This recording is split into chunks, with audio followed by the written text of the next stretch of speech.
Big Buck Registry's Big Buck Podcast, episode number 82, part 2, the 2014 year in review with special guest Korby Taylor of the Wild Game Hunting Podcast.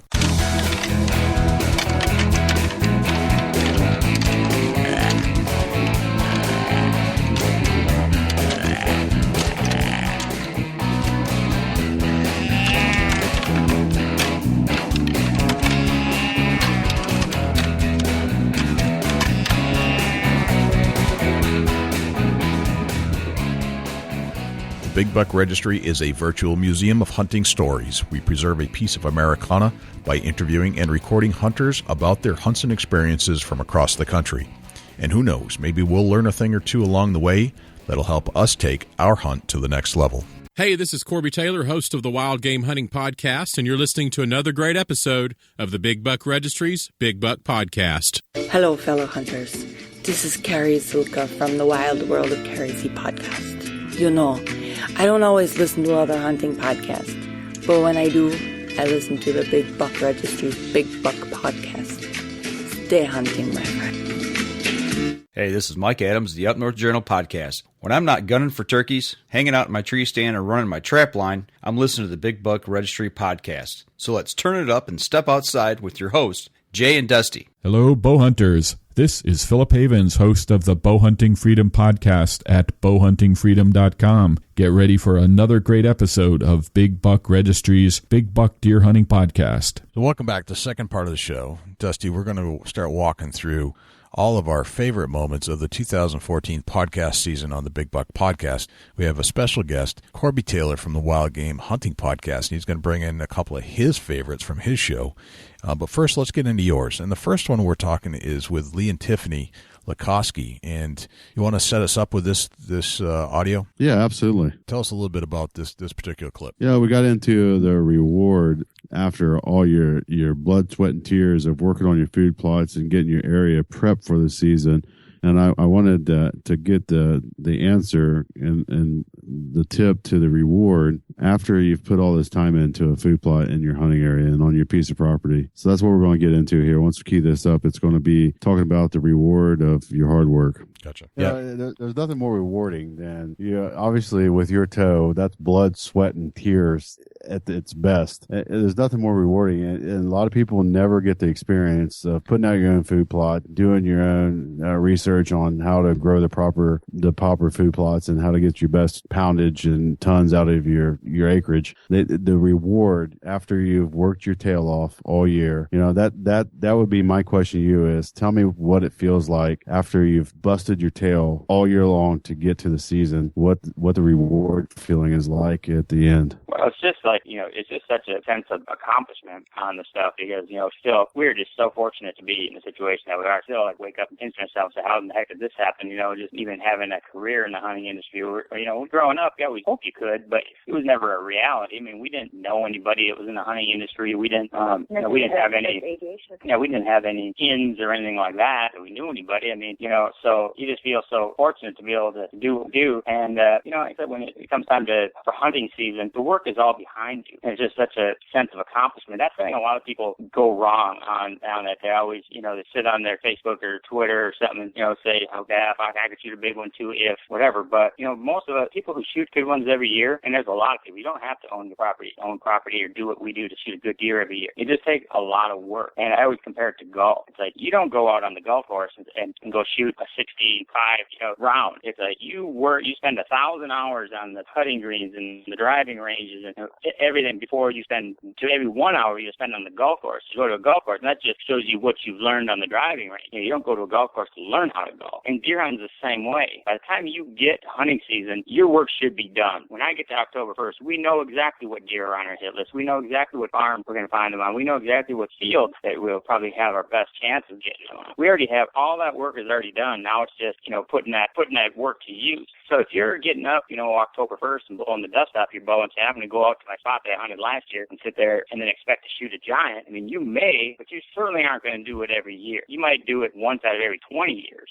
All that work is, the real hunting is done for us, starts January 11th. And you go, so true. 1,000 hours goes into the work cycle before you should even step into your tree stand. Yeah, it's amazing. It all wrapped up in one right there with what he said. You put in the hard work and the reward in the end is phenomenal. Yep. Now, the next guy the next clip that you wanted us to review is Larry Weisen. Tell us about this clip. Yeah, Larry get into a subject there, talking about how to better your habitat to hold the whitetails in your area. And he brought up a great point about fertilization of your fruit trees or your crop-bearing trees. So in this clip, we're going to get into is a little technique tip that you can do to better your habitat for your whitetail right there in your woods. Probably won't take very long, but I'll try. Right. All right. I just want to pull out a few pointers for somebody that's trying to manage. Let's give an example of a 200-acre farm. Larry, what can they do to better their place to have a better herd? Keep the mature bucks in. You got any pointers that they can do to the land just to keep their herd healthy and obviously keep the mature bucks in the area? I'll tell you, keep a mature buck in the area. Mature bucks are like people. There's some of them that are roamers. There are some that are very sedentary. There's some that'll pick up and leave and come back, and some stay a long time. Some come back. The home ranges of mature bucks can be quite huge, and sometimes upwards to 10,000 acres or more when you get right down to it, and all different types of habitat. So sometimes trying to maintain that buck in one particular spot for any great length of time can be a little difficult. But at the same time, if you get in there and try to improve that habitat as much as you can, so there's adequate cover, adequate food, escape cover, the rut's going on, if there are does in the area, to try to keep him there. So to me, one of the things that you can do in a lot of places, it just kind of depends. There's a lots of it depends answers to any question that you ask about wildlife management, and it really kind of depends on what current habitat is and the practices around it as far as hunting is concerned and what everybody else has done. But one of the things that I think you can do regardless is to go within the interior, try to go into the middle part of that property and to try to make it as attractive to white-tailed deer or any other game species or non-game species as possible by increasing the food.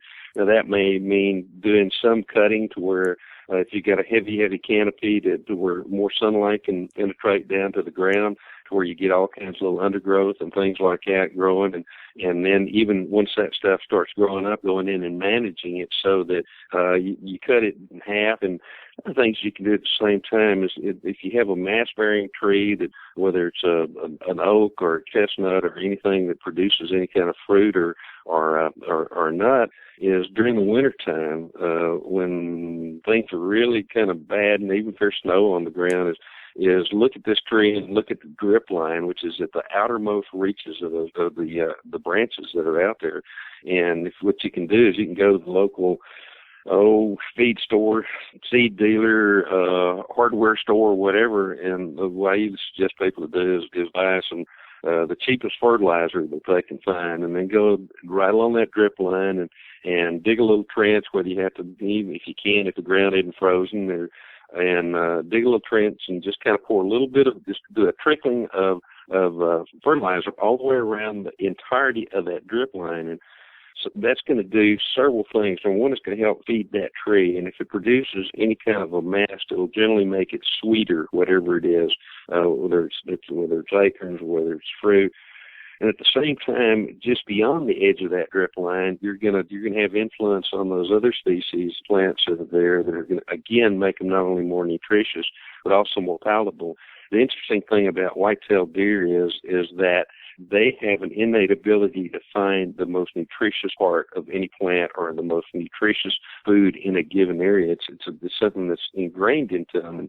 And that's awesome. Yeah, it's a great tip that you can take to your woods and really put it to use. It's simple. You dig a trench around the drip line, the most exterior of the limbs where the water is dripping down, and get your fertilizer in there, and it actually feed your tonnage acorn trees, they grow the tonnage as far as the fruit bearing. That's a beautiful tip. You can tell he's been around the whitetail world for a very long time. Oh, absolutely. Very smart man. Well, let's get Korby Taylor on, and let's hear a couple of his great tips from the Wild Game Hunting Podcast. Let's do it. Korby, thanks for joining me on the Year in Review show, where we both break into some of our shows that we've had throughout the year and picked out some of the best hunting tips we found as we conducted these interviews. Yeah, I'm super excited about it as well. I kind of think of it as the best of show. It's the best of my podcast, the best of your podcast. So, we're going to give the listeners a treat by having the best of show here. I think it's pretty cool. And you definitely, because we're out interviewing different people and you can't cover all the ground all the time, but you had some amazing interviews that had some amazing people on your show that have been hunting a very, very long time, make a living doing it. And we just the couple of clips that we talked about, I keep replaying it for myself, off air. Like, man, that's fascinating. So the fact that we can actually go out and break down some of the coolest tips we had, and this was a hard thing to pick from. I mean, let's be honest. Yeah. We've had a lot of different interviews, and each person brings a different something to the table. And there's a lot of material to go through, but I was able to break down a few points that I thought were big take-home messages that I thought every hunter should hear again, because I'm going to benefit from it to hear it again. And the stuff that you've sent to me to play on this show, I'm already benefiting from, even though I heard it once during the show. So it's like, let's just amplify this a little bit. Absolutely.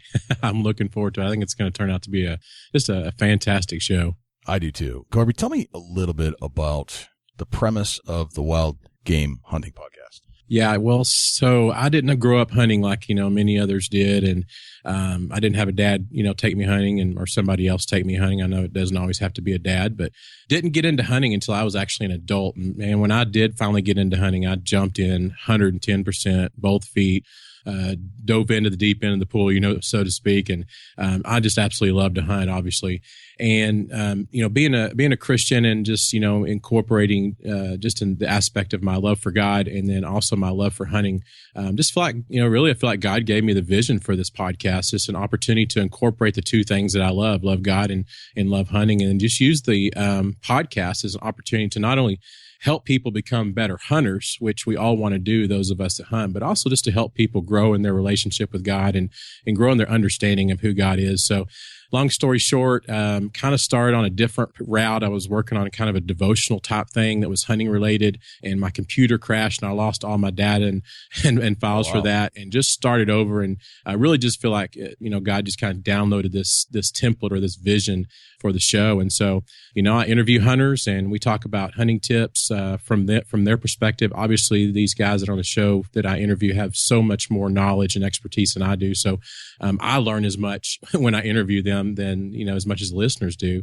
But also just like to share, about my journey and my hunting adventures and tips that I've learned along the way. So, when you combine all that together, I enjoy doing it and having a lot of fun. That's awesome. So do you have other podcasts, like a devotional podcast too, or did you combine it all into one? You know what? Actually, when I was starting, I was just writing. It was just going to be a written like book type form of devotion. But when I lost all those files, I decided, I'm not going to rewrite those. I was just going to go a different route. So yeah, so that's kind of how it all happened. But no, this is the only thing I do as far as podcasts go, and learned a lot about podcasting along the way. And I always joke with everybody, that, I didn't know a thing about this whole podcast thing, how to hook up a microphone, record, get it on iTunes, all that stuff. So it's a miracle in and of itself that I'm actually able to pull it off. But figured it out along the way and learned a lot of stuff from other podcasters as well. So,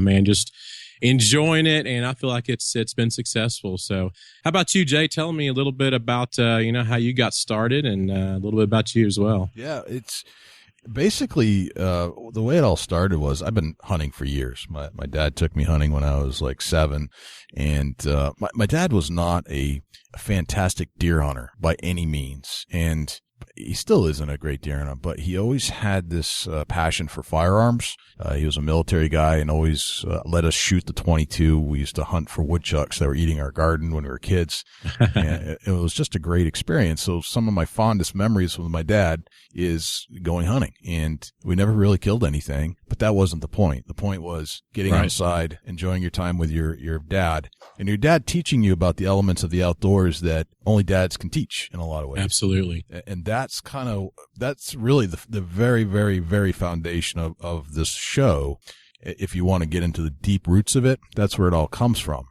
And I didn't really do much hunting as a kid other than with my dad. You know, there was always this tradition where we would go hunting on Thanksgiving. So we'd always, my mom would yell at us every Thanksgiving for being late for dinner, because we'd still want to hunt. And, I to this day, I'm not sure we even saw a deer. I think I heard a doe bleat once, but I'm not even sure if it was a deer. So my deer hunting experience was rich because of being with my dad, but as far as seeing deer, killing deer, we were horrible hunters. Yeah. and so I always had this desire to get better. It was one year we actually located a rabbit about 75 yards out, and it was still rabbit season, and we must have shot at that thing 50 times and still didn't bring home a rabbit.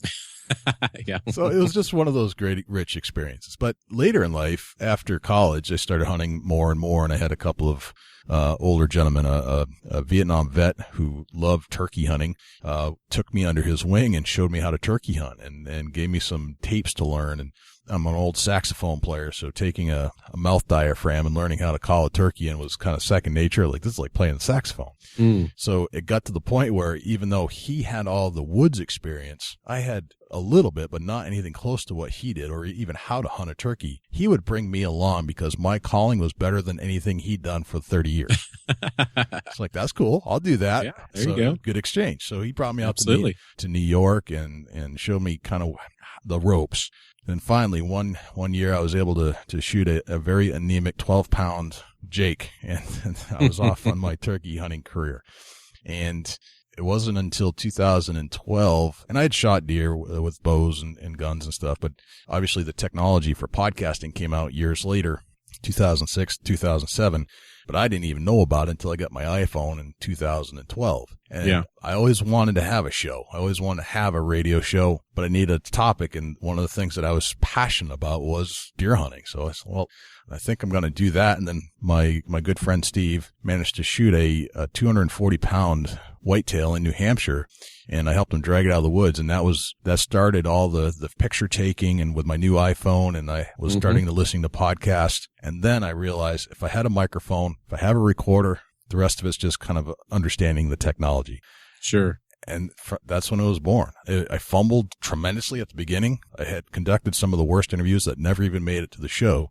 But that was a learning experience. So now the message is about bringing that rich experience that I had as a child out to a community of deer hunting people so that they can feel this whole experience, and then we can share each other's experience, not just through pictures, not just, intermittently through maybe telling your buddy a little story. Now we can share hunting stories for hundreds of thousands of people to hear and get down to really kind of what the roots of hunting are all about. Absolutely. Absolutely. I think it's amazing, as we just think about what podcasting is, period, that, as soon as we, upload a new episode, that anybody, anywhere, any place in the world can listen to that episode. I mean, that's pretty amazing how at everyone's fingertips podcasting is. Absolutely. Podcasting is one of the most amazing uses of communication that I think the world has ever seen. And it's just really starting out. So to be able to share a message about family and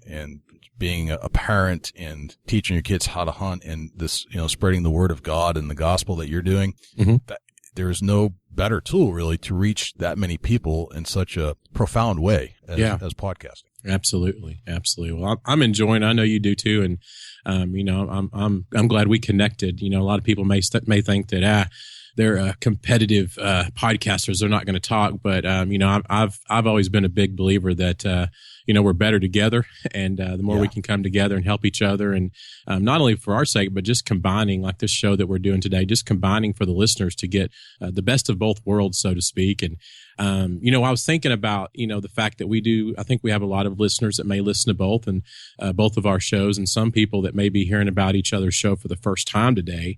Yeah. But why don't we talk just a minute about the differences in our shows? And again, not to point out what we do, one of us does and the other one doesn't, necessarily for the sake of which is better. But, I think as we discuss the differences, we'll see, what makes my show unique versus your show unique. So explain, in your own words, what you think makes your show unique, or maybe isn't even different than my show. Gotcha. I think one of the big things is that we're really niching down to just deer hunting. Yeah. And not even deer hunting in its entirety, but really just hunting big deer. Mature deer is really what the message we're trying to send out is. And there's nothing wrong with shooting a doe or a younger buck necessarily, but certainly does in management come into play here. And I'm learning more about deer management as I do this. And this is a growth thing for me too personally. As I talk to these other amazing people that know a lot about deer, but they also know about deer management and how to manage a herd. These are things that were completely foreign to me 2 years ago.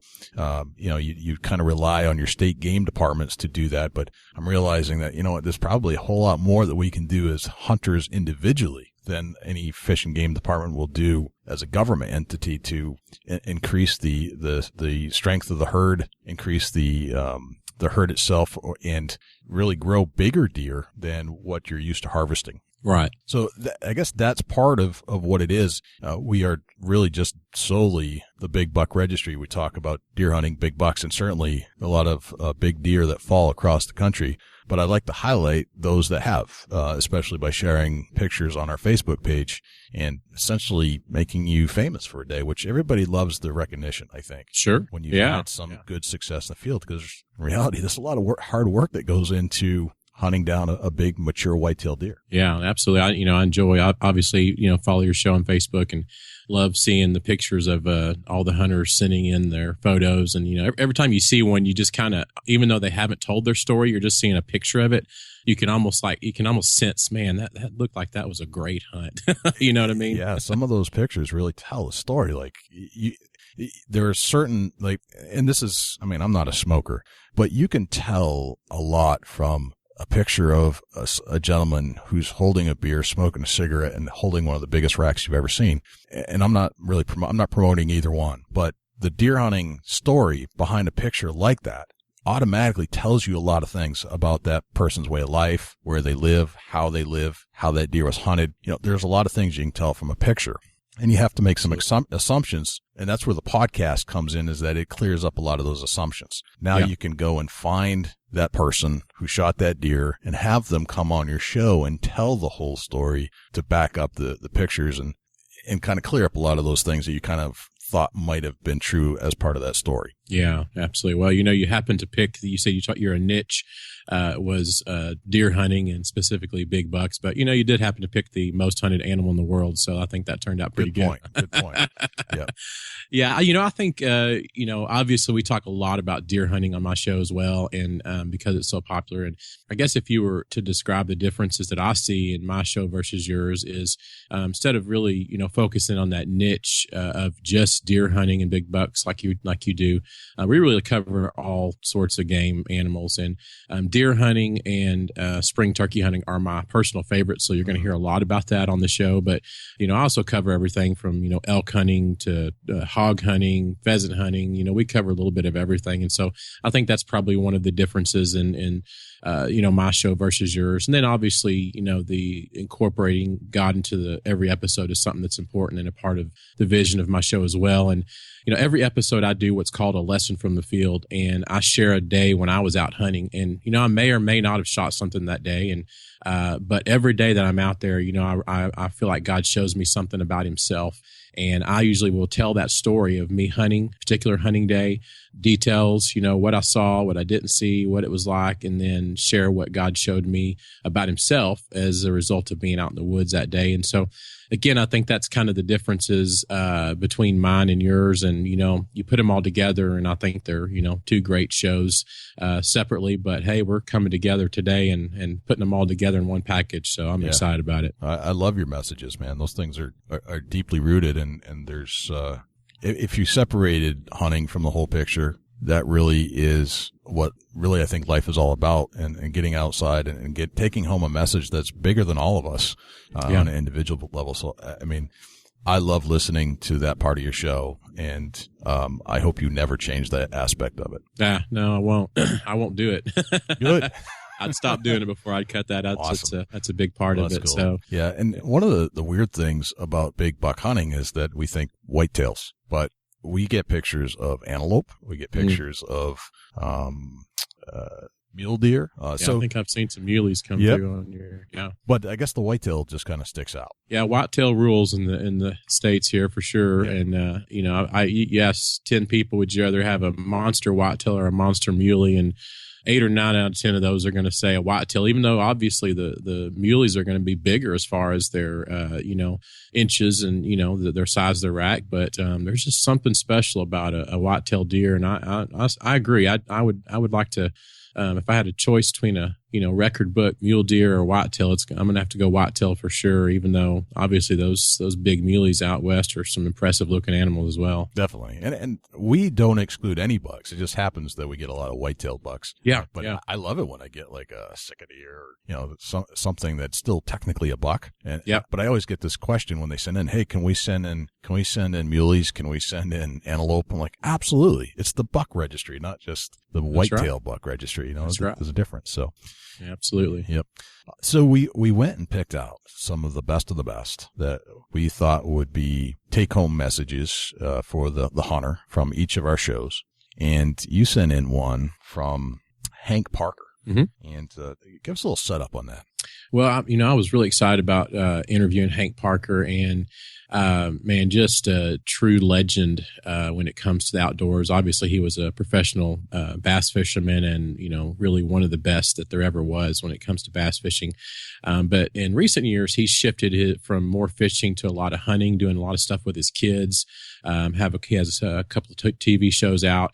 And just really have a lot of respect for Hank Parker. And anyway, he's, Legends of the Outdoors Hall of Famer, and, just knows so much stuff. And so I contacted Hank and asked him if he would be willing to do an interview on the topic of bow hunting big bucks. And in the midst of that interview, there was one specific question I asked him about rattling and grunting whitetails. And I think that's something that a lot of hunters we wish we knew more about.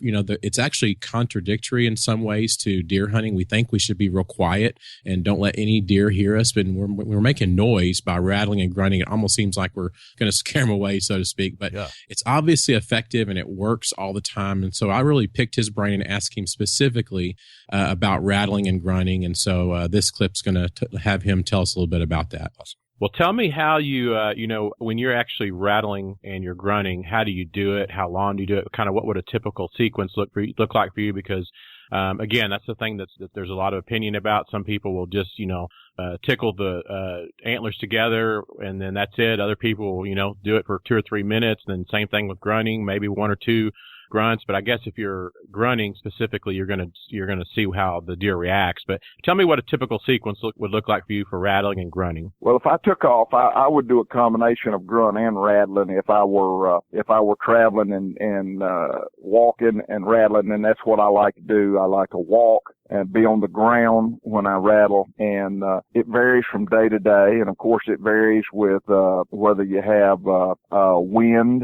If it's really, really quiet and still, it's a lot different than wind. Sure. And when I'm rattling it almost every time without fail, a deer is going to come downwind and he's going to smell before he comes in. They're deer very territorial. They're very dominant deer. And sometimes you get that monster deer and he'll just bust right in on you. But most of the time, I would say the rule is, rather than the exception, is that deer's going to get downwind. So if you have a real windy day, you can forget rattling with a bow because you're not going to get a shot at that deer. He's going to wind you, and then you're going to booger up the whole woods. Right. So I don't, unless I have a pretty calm day, and a light wind, 5 miles an hour, 8 miles an hour or less, I won't rattle with a bow. I just don't feel like I have a chance to kill a deer because he's going to come downwind of me, and then I'm going to let him know I'm there. I'm going to booger up the woods for future hunting, so I just don't rattle on windy days. But if I go out and it's a good calm day, it depends on the mood of the deer. The first couple sequence, I'll start out tickling the tines, do a little easy grunting, and give it a little time. Maybe 4 or 5 minutes before I really rattle again. And then if nothing comes, I'll get more and more and more aggressive. If the aggressive works, then the next setup, I'll be very aggressive. If it doesn't work, then I'll do that same routine again, repeatedly, until I figure out and get some response. And then I'll kind of determine what the deer like on that particular day. So, and, you know, sometimes you'll rattle and rattle and rattle and rattle and you'll lose confidence. I've done it more than one time. And you think, you know, and the first couple of times you set up, you got your bow right, you got your arrow knocked and you're ready. And then you get so discouraged after about 30 setups that nothing responds, and you kind of let your guard down and you're rattling. Here come in a big deer, and you're not ready. You're not ready. I've done that. Yeah. I just want to, you know, stomp my own toe. I've done that so many times. So rattling is an incredibly exciting way to hunt, and there's so many times you'll go out there and rattle repeatedly and get no response, and then all of a sudden you'll get a setup. So you got to stay ready. Yeah. So I assume you use real antlers, or do you ever use the rattling bags? I use real antlers. I never really liked. So he boogers up the woods. I love that sound. Yeah. You know what stood out to me in that interview I did with Hank on that particular topic was how you mentioned how, you know, if you're going to rattle in a big buck, he's most likely going to come in downwind of you. And I mean, when you say that, of course, you know that because big bucks are smart and they do things a little differently than younger deer and does and stuff. But I've never really thought about that when I'm rattling because, you know, you obviously, when you're setting up, you want the wind in your face and you're expecting a deer to come, you know, in front of you. But he may not. He may sneak around behind you, and, you know, definitely got to be paying attention if you're rattling because he may sneak in behind you. I love what he said about how he starts off slowly and then gets a little louder, see if there's a reaction. Right. I think we all tend to just start off loud in a lot of ways and not gently see what happens. I've had some success with a rattle bag where I actually saw a buck moving on a trail, snuck in behind it. It was a little bit of snow that day, and I was able to walk behind it on its trail, just sat down, and he wasn't too far ahead of me. And as they sometimes do, they don't get that far ahead of you. You just can't see him because of the brush. So instead of like just trouncing through the woods hoping to get a jump shot, I went in a little bit, then sat down and started calling with a little rattle bag and a little grunt and a little doe bleat. And before I knew it, I started seeing little flecks of white moving about 30 yards out through the thickest pine brush stuff you've ever seen. And this went on for 2 hours before I actually got the shot that I was looking for. And I was on the ground, and finally it gave me a shot to my left as it just kind of moved around side to side, looking through the brush. And I wasn't particularly covered, but I had its interest. I had some smell on me, doe and heat, a little buck tarsal. So I created this virtual deer, and it wanted to know what was going on. And I ended up shot a decent 6-pointer that year at 10 yards by doing that on the ground after I'd seen it 2.5 hours earlier. Wow. That's cool. Yeah. You know, you said that about tickling the tines first, you know, from what Hank said. And, you know, I don't think we realize first of all, how close deer can be to us, like you mentioned.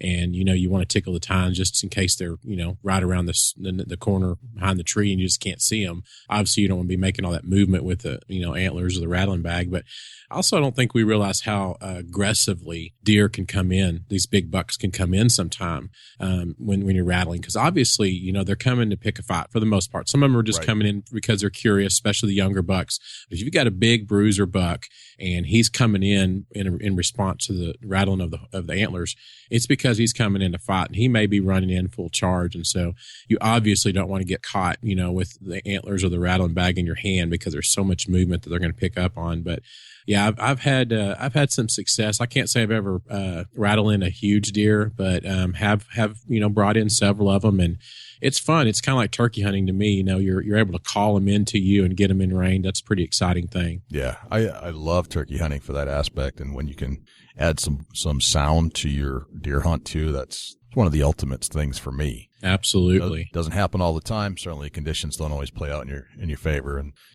but when it happens, man, there's just nothing better than that. Absolutely. Absolutely. I love it. Well, hey, I know, Jay, that you did a interview this year with Karl Miller. And I remember when we were on the phone one time, you were telling me that you're going to interview him, and obviously had heard his name. And I remember saying, Karl with a K, right? Yeah, that's him. And so this is certainly somebody that knows a whole lot about deer hunting and deer, just the study of deer. So why don't you set up this clip and tell us a little bit about this interview? So Karl Miller is one of the most premier deer biologists in the whole country. I'd put Grant Woods and Karl Miller on the same pedestal, basically. There's really hardly anybody in the country that knows more about deer than those two guys. And if you look at the Sportsman's Channel thing they did about the state of the State of the Union for the deer herd in the United States, yeah, both of those gentlemen were interviewed for their opinions, and anywhere from EHD to anything that had to do with the deer herd.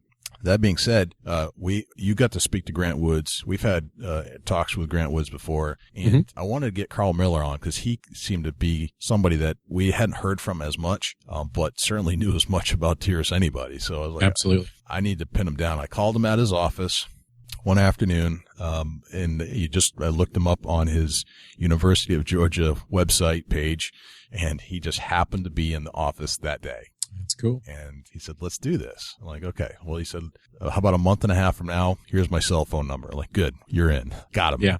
So I was pretty excited. But he had some very interesting things to say about deer movement, because one of the things he does is he has this great deer collar technology that they've been working on, where you can download data sequences and points of movement from this deer wherever they've been over a course of months. And they were able to collar several deers, and this revealed some of the things that some of the things we thought were true actually were, and some of the things we didn't know were shown. And I'm not sure it really solved the problem or the question necessarily. It might have created more questions for us. Yeah. But it is fascinating what he had to say. So let me play the clip. All right. Is there anything that we can extrapolate from this for the hunter and how to apply it to a more successful hunt? Yeah, there's a couple things. And here, let me use Andy's stuff that he did in Pennsylvania as an example about what this could relate to a hunter. He had some bucks up there, and we were looking at their annual home range and their seasonal home range. And you take their seasonal home range of these bucks that are, say, September, October, November, December, and you plot that out. It's probably anywhere from, depending on the buck, 500 acres, 800 acres, somewhere in that range, maybe in 1,000 acres for certain bucks. There's variability in different bucks having different home ranges. But when the breeding season hits, their use of that home range really is kind of interesting on how they make use of that, the pattern of use of that home range. Because for one week, their core area, which is where they spend the most of their time, that's what we call their core areas, where they spend about 50% of their time, may be very small and concentrated on one very small portion of their home range, and they don't even use the rest of the home range. And then a week later, you may pick them up in a completely another part of their home range. Now, very likely a part of this is related to them tending a doe in a particular region or a particular area, but it doesn't tell you why they would be there for a full week. So what this would suggest is if, you're sitting on a deer stand and you saw a good buck and you want to continue to hunt that area, for during bow season or gun season, and all of a sudden you don't see him for 2, 3, 4, 5, 6 days or something like that. You think the stand got cold, or you think maybe he got killed.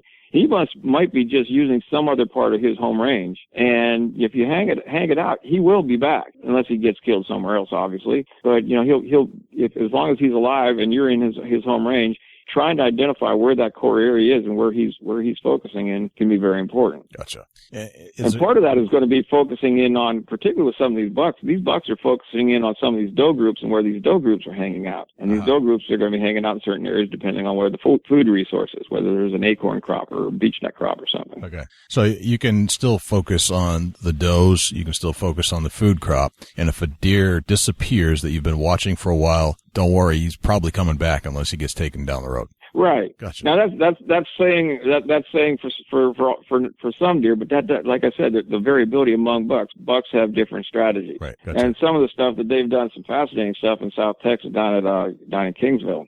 They had a PhD student, and they had bucks that had completely different strategies. Certain bucks would be the bucks with what we kind of call a dominant floater. During the rut, they just covered a lot of territory, moving from area to area. And down there where they feed deer, they have feeders that they actually were moving from feeder to feeder, trying to intercept does and check out doe groups at each one of those feeders. Whereas other bucks might just decide that they're going to camp out at a feeder and maximize their visibility at one spot. So they're actually would be the harder one to kill. Well, it'd be easier one to kill once you found out his pattern, because he'd be very consistent there. But, he doesn't move a whole lot. So unless you figured out exactly where he was, you'd never see him. Gotcha.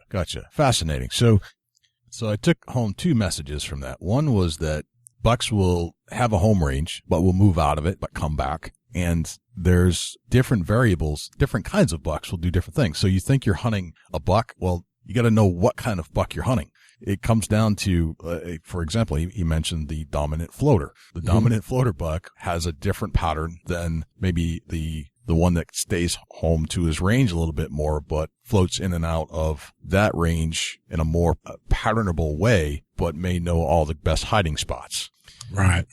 I've talked to some hunters about some deer that everybody's been hunting for years, and nobody can catch up with this deer. And it seems to be one of these dominant floaters. They literally have this buck on different game cameras spread out over 15 miles. Right. That was fascinating to me. Yeah. And I liked what he said. Essentially that, we just assume that a deer's gone, and, but as long as you're in its home range, it might come back, and I think people give up on big deer too often. They think, well, I've sat in the stand, 4 straight days and hadn't seen him. But, if you're in the home range and specifically that core area, he might just float back through there. And, if you've moved on and changed stand locations and, boogered up the area because you've, got your scent all over everywhere, then you might just ruin it doing that. Right. Yeah. So that was Karl Miller's spin on, what deer do. And basically what it came down to is that we have some generalities, but the reality is there's so many different bucks do different things, and, don't try to put them into one group. So I think absolutely. That's a good one. So you talked to Harold Knight. Yep. Yeah, I talked to Harold Knight, and we've got a mutual friend, and he connected me with Harold. I'd never spoken with him personally, obviously heard a lot about him. And, Harold's one of those guys, and if you're a turkey hunter, you know who Harold Knight is. Obviously, he's the co-founder of Knight and Hill Game Calls. But more than that, he really is one of the true pioneers in the sport of turkey hunting. He was turkey hunting before turkey hunting was cool, so to speak, up in Kentucky, and just pioneered a lot of game calls, not only turkey calls, but lots of other types of game calls as well. But this is a man that has lived a full life of turkey hunting and learned a lot, and just loves to share the things that he's learned along the way. And so he was very willing to do the interview, and we did a episode on the topic of hunting tough turkeys. And one of the questions I asked him about was hunting pressured toms, because we get in those situations in turkey hunting where, there's just been a lot of hunters in the woods, and they're just getting a lot of pressure for various reasons. And so pressured birds will act differently than birds that haven't been hunted a lot. So you have to do it a little differently. Your tactics are a little bit different, your approach and different things like that. And so this clip here is me just talking to Harold about that subject and asking him about how to hunt those pressured gobblers. All right. Here's Harold and you. Well, that leads me into my next question I was going to ask you, and it may be similar to what you just shared, but let's say that you're later on in the season. I know there's going to be a lot of other factors that are going to be going on at that, with birds going or hens going to nests and things like that. But if there's been birds that have been shot at all season, and they've heard all sorts of crazy turkey calls from every human that's out there trying to call them. Do you go about hunting the birds differently towards the end of the season, knowing that they've been pressured a lot more? Absolutely. What I do at the end of the season, I call a lot less. A lot less. Okay. In other words, there's where I take my little soft calls. And a lot of times I'll take a stick with me if I get an old turkey coming or something, and I'll scratch the leaves and something like that, something different. Right. Just don't, at the end of the season, these turkeys, even the middle ways through the season, a lot of times here in Kentucky, these hens are setting. I'm at the laying eggs, and they're not near as vocal in the middle to the end of the season they are in the front of the season. So they don't call as much. That don't mean they don't call some, but they're not near as vocal. Right. And so if a hen's not out there doing a lot of calling, I'm not going to do a lot of calling. I'm going to do enough calling to get his attention or something, and try to get in on him and get him in range. Yeah. But I just don't call a lot. And I'll tell you something. There's a boy come by last year. People's always wanting to talk about turkey hunting. I guess I've heard a million turkey tales. But he said, I was working a turkey this morning for 2.5 hours.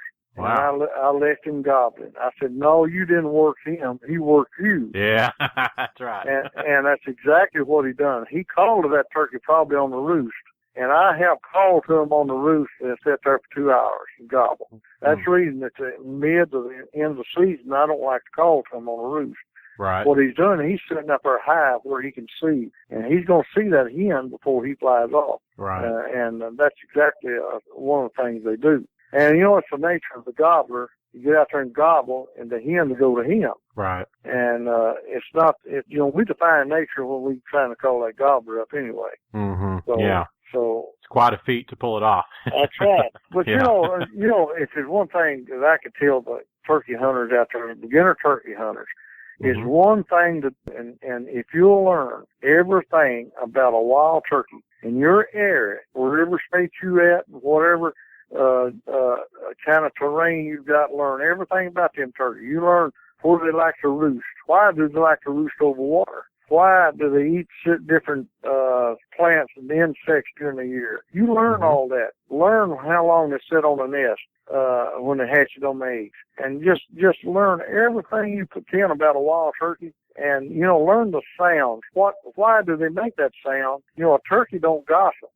People gossip, but that turkey, every sound they make is for a reason. Yeah. And you try to learn that reason. And if you'll do all that, you'll be a lot better turkey hunter. Yeah. Well, that's good. That's great stuff. Well, So he obviously, one of the things he said was, you need to learn as much as you can about turkeys and why they do what they do so that you'll be a better turkey hunter. And he's obviously done that very well through the years. But one of the things that stuck out to me in that clip we just played there was he talked about later on in the season when birds are pressured that that you're supposed to actually call a lot less. And I think that goes against what we would normally do. We would normally think, well, we didn't hear anything, so we're going to, call more because they must not hurt us or whatever. And what you're actually doing, as he said, it was you're mimicking what the hens are doing at that time of the year. The hens aren't talking as much because, they're on the nest and they're not needing to communicate as much as they were earlier in the season. So obviously, if you're doing what the hens are doing in real life, then you're going to have, you're going to be a lot more successful out in the hunt. It's a very good point. I make this mistake every year. I tend to call more at the end of the year. I'm going to change that tactic up this coming We like to listen to ourselves use our turkey calls, don't we? It's funny. We really do. I mean, there's nothing better than making a sound, but I guess it may not be your best hunting strategy when it's all said and done. But that's so true. I love what he said about you didn't play him, he played you. Mm-hmm. That's happened so many times. Literally, like 2 hours later, there's still the gobbling on the roost. And usually that one flies away. Yeah, I've done that many a times. And, you're talking to each other back and forth, and then, finally he starts leaving, and then your hopes go along with him. So Right. And he keeps you right on the edge of your seat the whole time. Yeah. And then in hopes that he'll be in within 20 yards, right. Any minute. But. Right. Yeah. Well, hey, why don't we talk about, I know you've got another interview that you did this year with a guy named Jim Stickles, very closely connected with Karl Miller. Yes. So why don't you set that up for us and tell us a little bit about this interview? Yes. So Jim was a grad student of Karl Miller's, and, you always talk to the top dog, but all the hands-on stuff gets done with your grad students when you're talking about university research. So Jim was actually commented a couple times on a Facebook post, and I ended up reaching out to Jim, not knowing who he was, and then found out, wow, he's studying under Karl Miller, who we had on the show a few episodes prior to that. And I said, Jim, I'd really like to get you on the show after you're done with all your final exams and your thesis work and all that stuff. When that's all done and you're moving on, would you come on the show and tell us about some of those hands-on day-to-day things that you were doing, and share with us some of your own opinions that you formed over the years by working under Karl Miller? And he said, absolutely. So one of the things that I asked him was about the moon phases and the solar tables. And we see those all over the place. I mean, you can download apps, and I talk a little bit about the pictures that I'll post on the Facebook page and how people will literally call into work when they see what the schedule is, so to speak. Yeah. So it's a little bit of insight onto what this is really all about. What can you tell us about moon phase from your studies at the University of Georgia and with Big Game Logic? Is there any truth to that? But as far as moon phase goes, I mean, we're really entering a realm where we can actually look at that type of information. There's one biologist that's working on a moon phase study right now. His name is Marcus Lashley. The primary thing that comes out of it is you're primarily crepuscular. It doesn't matter what time of year it is. It can be spring, summer, fall, winter. It can be November, October, January, July. It doesn't matter. They're going to be crepuscular, meaning they're most active or moving the most right around the hours of dawn and dusk. So that part stays true throughout the year. Now, every now and then, like I'm sure you've noticed, that there'll be days where deer seem to be more active during daylight hours than others. As far as moon phase playing into any of that, I really don't know how much it really affects their movement on any individual day. And I don't think there's anything out there that can really tell us other than Marcus's research, because, like I said, we're just being able now, because we have the technology, to start answering that question. And so as far as the solar tables and anything like that, I have no idea what data went into that, but I have a pretty good idea. It's not anything that's probably legitimate to deer, because, like I said, we just got the technology to be able to look at that in a meaningful way. Gotcha. So, I've now and then I have an app on my iPhone, and I'll post a picture of the information that says that, this Saturday is going to be the best day to hunt because the moon phase is right. And it's according to the solar tables, it's either when the moon is directly below you or directly above you, meaning that we've got no moon at all or we've got a full moon. Those are supposed to be, according to the charts, the best days for high deer movement. I can't subjectively say that that's accurate. I've seen some days where that is accurate, but I've seen many days where that's not accurate. Yet, when I post that picture on the Facebook page, people go nuts. I mean, it's like, oh yeah, they will call in to work just because of this chart and take the day off. I did. Don't tell them I did that. I called off. I said, man, I got to go hunting. Jay said so. Right. If you look at the settings by moon phase, it's pretty much just like a straight line bar that goes across. There's really nothing for a relationship there. And if you sort the information so that you can, if you sort it out by moon phase, so you're looking at the full moon, and then you're looking at the hourly pattern of activity, it's still crepuscular. There might be a little bit more morning activity or evening activity, depending on which moon phase that you're looking at. But as far as like having a significant impact on your hunting, if you're hunting white-tailed deer, you know to be in the field during the morning and evening because those are the high movement periods. The people that I know the people who I've heard hunt moon phase really hard, like the Drew brothers, Even when they talk about moon phase, the first thing that they talk about is, or the first thing they say is, moon phase doesn't play in until after the weather's right. So as a deer hunter myself and a biologist, I'm looking at the weather first. That's the first thing I go to whenever I plan on doing a hunt. I'm looking for what the temperature's doing. I'm looking at the wind direction. Mainly the wind direction is what I look for. Because if the wind isn't right for a stand that I want to hunt, then I just don't hunt. So I found that fascinating in that those charts, because there's no scientific background behind it, yet we rely on it, that they're really not completely justified by any means. Maybe, you might have some of your own experiences and opinions, but in reality, there's no scientific data to back it up yet. Yeah. I think, we are all looking for a way to get the edge, so to speak, on picking the right times. And, I always say if we could completely figure out this whole deer hunting thing to where we were, it's a slam dunk every time, it wouldn't be near as fun. So the kind of the mystery of why they do what they do and how they do it and the timing is kind of what makes it fun, even though it can be very disappointing at times as well. But yeah, I've not personally, I'm obviously aware of that and the moon phase and different things like that and the predictions and things like that. But personally, when I've actually been out in a tree stand hunting, I've not noticed a lot that's lined up with the different phases of the moon, other than, on a full moon, a lot of times the evening hunts will, the afternoon evening hunts will be a little bit better. I think just because they've been out, feeding more all night long with the full moon, on their feet more. And then like Jim mentioned, cold weather will get them on their feet and get them moving more. The weather definitely plays a factor in that. But, personally, my experience has been more, weather and, maybe a full moon evening hunt is better. But what about you? Have you noticed anything lining up with that on your hunts when you're out in the field? Well, I'll monitor those solunar tables from the app on the iPhone, which is ridiculous that I'm doing that in the first place. Yeah. But the reason I'm doing it is not because I'm looking for an indicator as to when I should hunt, but I wanted to see if, do my own scientific study in a sense. Sure. To see if there's any correlation. Do I see more road kills during this time? Do I see more deer in fields? Do I see just more deer in general moving around? And over time, as I watched this whole thing unravel, is that there's really no correlation. I haven't found that some years I might find a more of a correlation, but other years I don't find anything. Right. So as you study it more and more, you can't really set your clock by it by any means.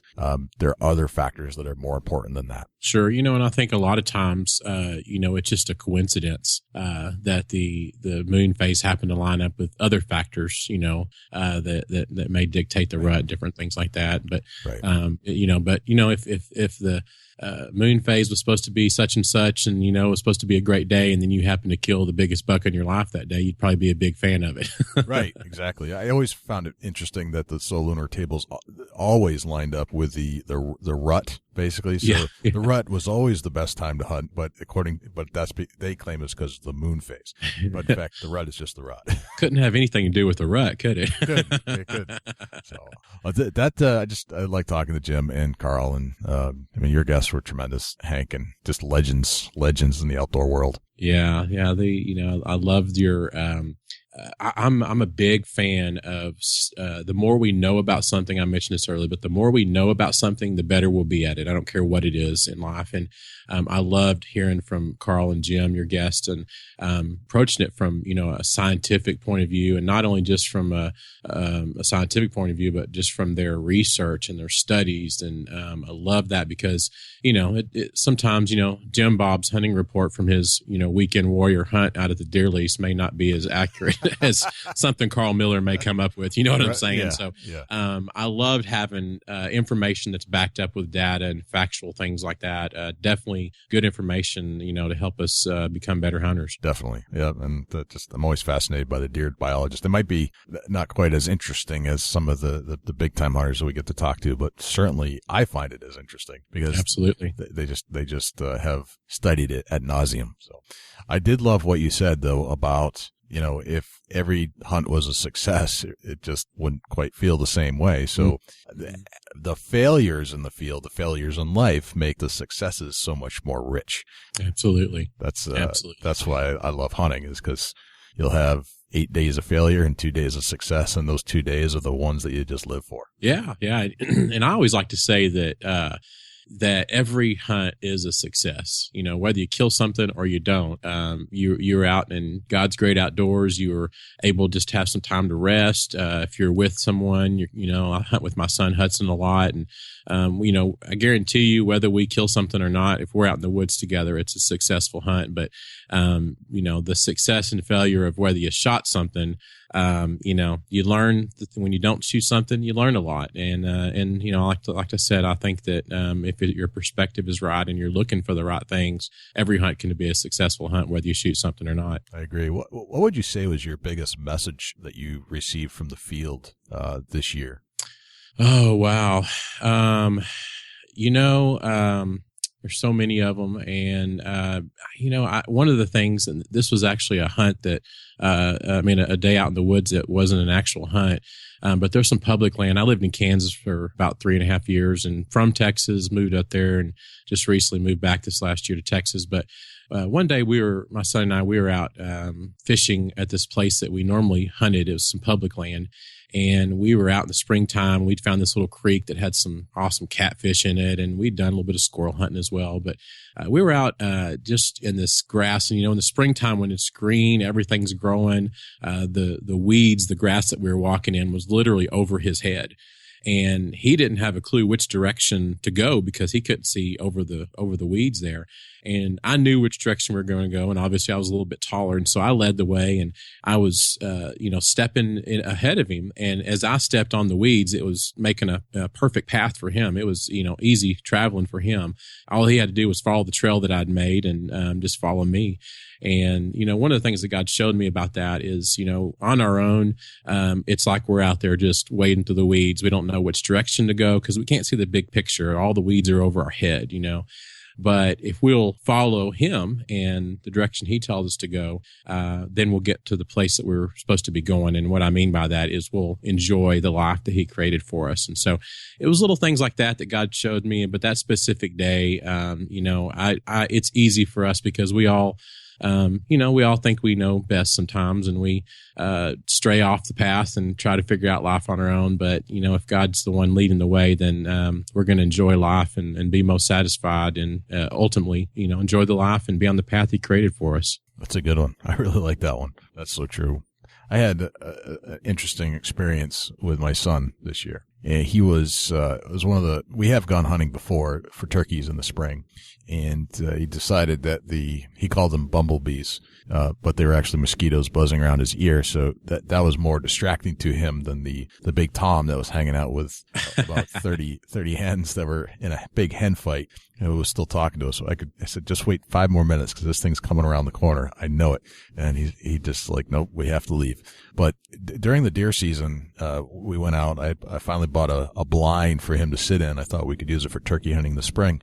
And it was a little cold and wet and rainy, and it was bow season, and I was out with him in the blind. We got up really early, got out, set up in this field where I know the deer cross, and my objective was that we were set up in a small field where I have over the years noticed that the deer frequently run through if they're being pushed from another side. And I was kind of betting my cards that deer would be moving through there because it was a good day for other hunters to be in the woods. Yeah. Well, that never happened, and we never saw a deer. But there was a time I looked over, and although he was bundled up with his shirt and complete warm jacket over his head, taking a nap, it was still one of the greatest days to be out with my son. Mm-hmm. In the blind. There was no other place that I would rather be. And yeah. Although he wasn't engaging completely, he was into it a little bit, took a nap, but it was like, this is great. This is the way it was when I was a kid. Yeah. A successful day out in the woods, right? A successful day in the woods, and we didn't even see a deer. Yep.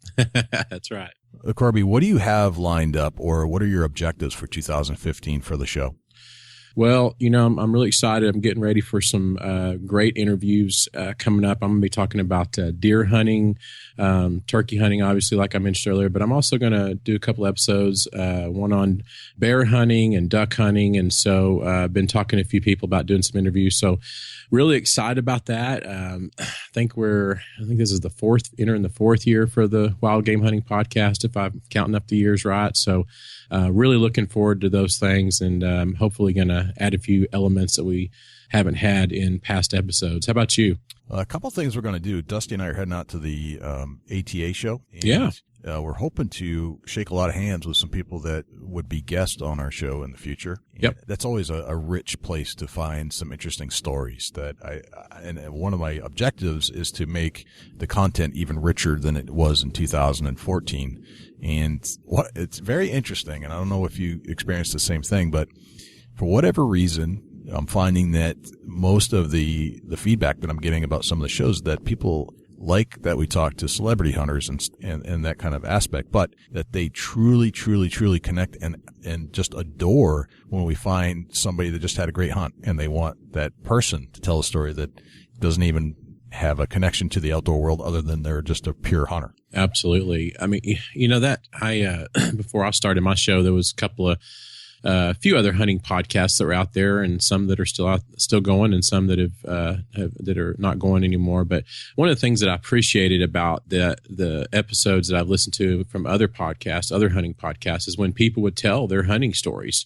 And like you said, I don't care if it's some celebrity hunter or not. If it's just Jim Bob that shot a nice buck and he's so excited about it. I mean, there's just something about hearing as a hunter, hearing somebody another hunter tell the story about their hunt. It's like, you're sitting around the campfire at hunting camp and you're hearing the stories about, that such and such buck. I got up in the morning and head out to my stand, and right as it was getting daylight, I heard some noise behind me. I mean, I'm a sucker for a good hunting story. And so I agree with you. I think people love hearing just a good old plain hunting story, whether they know the person or not. Yeah. And I love hearing the passion, because especially if it's still rich in their head, and they usually are, if you can capture it right away, it comes out a little bit better for some reason.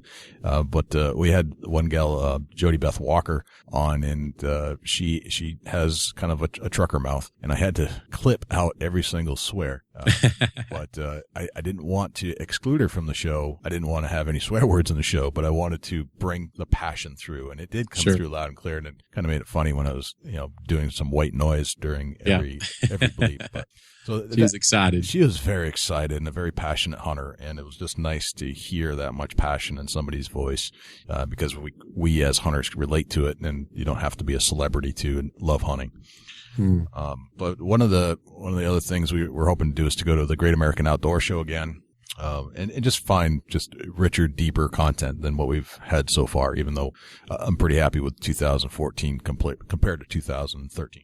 Absolutely. I'm really looking forward to it. And how can we reach you online and offline? Yeah. So you can check us out on iTunes, obviously. It's Wild Game Hunting Podcast. Just search for that and it'll pull up. Also, you can find us on Facebook at facebook.com/Wild Game Hunting Podcast.